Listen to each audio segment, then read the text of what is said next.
बिस्मिल्लाहिर्रहमानिर्रहीम अस्सलाम वालेकुम।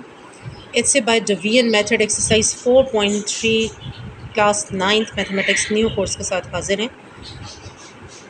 It's a by division method आज हम पहली दफ़ा डिटेल से एक्सप्लेन करेंगे। इससे पहले हम it's a by factorization method पे काफ़ी काम कर चुके हैं, तो इंशाल्लाह उम्मीद है कि आप इसे फॉलो करेंगे।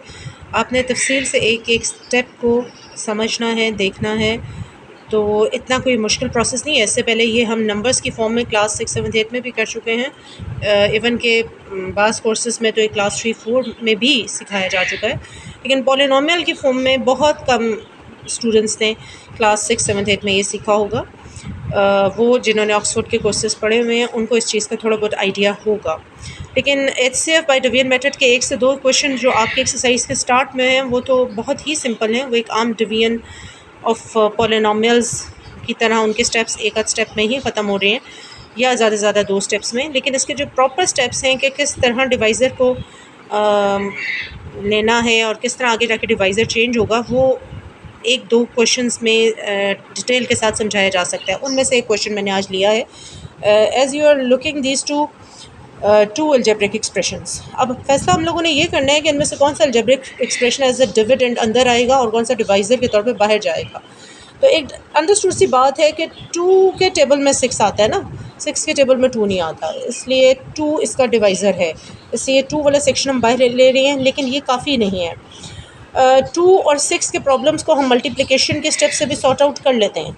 असल बात होती है कि आप डिग्री ऑफ एक्स वाई देखो, अगर आपकी degree of x y same है या इनमें से लेट्स से यहाँ एक्स की पावर 4 होती, तो फिर जिसकी डिग्री बड़ी है, जिसकी पावर एक्सपोनेंट हाईएस्ट पावर सबसे बड़ी है, उसे आपने डिविडेंड के तौर पे अंदर लेना है।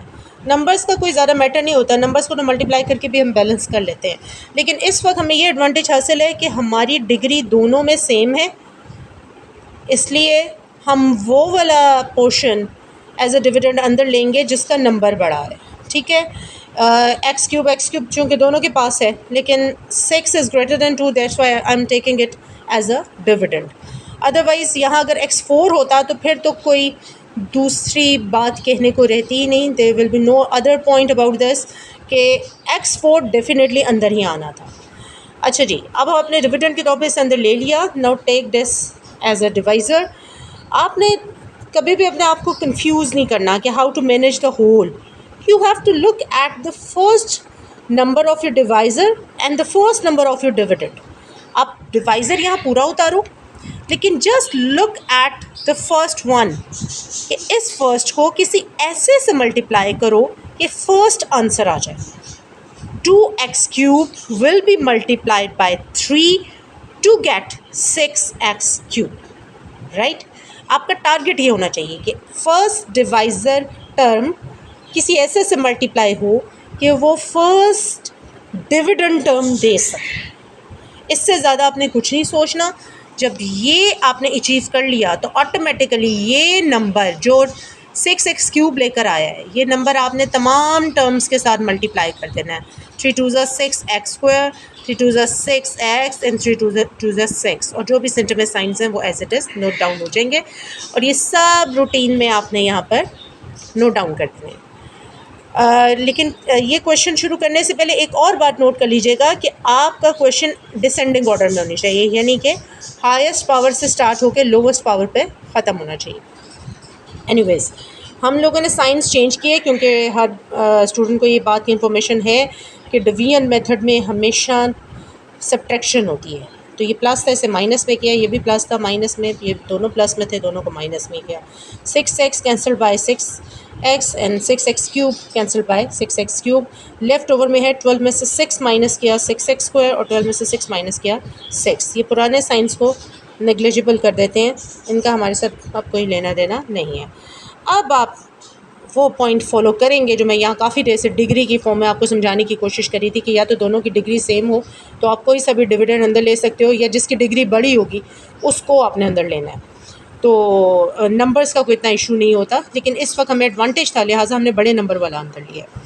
तो अब आप ये बात समझिएगा कि यहाँ डिग्री एक्स की छोटी हो गई, एक्स की एक्सपोनेंट 2 है और यहाँ 3 है। अब x3 exponent x2 exponent multiply करके नहीं ला सकता। Therefore this answer will become divisor and that divisor will become dividend. How come? आपने इसको डिवाइज़र बनाने से पहले, मैंने आपको दोबारा बताना है ये कि इसको मैंने डिवाइज़र बनाने का फ़ैसला क्यों किया है, क्योंकि 2x³ को 3 से मल्टीप्लाई करके आप 6 तो ला सकते हो, लेकिन x² नहीं ला सकते हो, क्योंकि यहाँ ऑलरेडी x³ है। तो छोटी पावर तो अचीव नहीं कर सकते हो ना मल्टीप्लाई से आप बड़ी पावर अचीव कर सकते हो।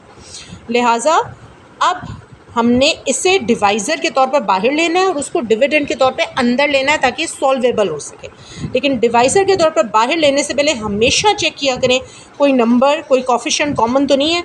तो हमारे पास जी दोनों 6 एज अ कॉमन हैं, हमने 6 को कॉमन बाहर लिया, 6 से कट x² लेफ़्ट प्लस 6 से कट 1 लेफ़्ट। अब आपके पास सिर्फ x² प्लस 1 है जो सॉल्वेबल होगा as a divisor next step. इसे आपने जी नेक्स्ट स्टेप में बाहर लिया और इस पूरे को एज अ डिविडेंड अंदर लिया। Now take this x² plus 1। पहले की तरह मैं आपको फिर वही बात डिटेल से बता रही हूँ कि आपका टारगेट ये दोनों होने चाहिए। आपने इसकी फ़र्स्ट टर्म से इसकी फ़र्स्ट टर्म अचीव करनी है, बाकियों की फ़िक्र ना करें, वो खुद ही मल्टीप्लाई होकर आ जाते हैं। तो x² को x से मल्टीप्लाई करेंगे तो x³ आएगा, क्योंकि हमारी फ़र्स्ट टर्म में x³ मौजूद है, और x² के साथ 1 है, 1 को 2 से मल्टीप्लाई करेंगे तो 2 आएगा। So we have got 2x³, वो आपने यहाँ नोट डाउन कर लिया। अब 2x 1 से भी मल्टीप्लाई होगा, जिससे यहाँ 3 बाकी सबसे मल्टीप्लाई हुआ था, तो 2x 1 = 2x। ये आंसर आपने एग्जैक्टली x के नीचे लाइक टर्म के नीचे नोट डाउन किया, अनलाइक टर्म के नीचे नोट डाउन नहीं करना। वंस अगेन आपने साइंस चेंज किए, कैंसिल आउट किया। Now the leftovers are 2x² plus 2। अब ये क्वेश्चन कंटिन्यू मैंने क्यों किया, मैंने इस क्वेश्चन की तरह इसे डिवाइज़र के तौर पर बाहर क्यों नहीं लिया और उसे डिविडेंड के तौर पर अंदर क्यों नहीं किया, क्योंकि अभी तक पावर सेम हैं। This is possible to solve it again. अगर पावर यहाँ x हो जाती और x² x पावर को सॉल्व ना कर पाता तो फिर ये बाहर जाता। अभी x² is solvable bye x²। आप दोबारा से वही x² प्लस 1 लें, उसे 2 से मल्टीप्लाई करें तो 2x², 2 1s are 2। यहीं पर क्वेश्चन हमारा निल हो जाता है, यानी सब्ट्रैक्शन के बाद यहाँ आंसर 0 हो जाता है। बताने का मकसद ये है कि आपने किसी भी डिवाइज़र को डिविडेंड के साथ उस वक्त तक सॉल्व करना है जब तक उसकी पावर इस डिवाइज़र के या तो इक्वल हो या उससे बड़ी हो।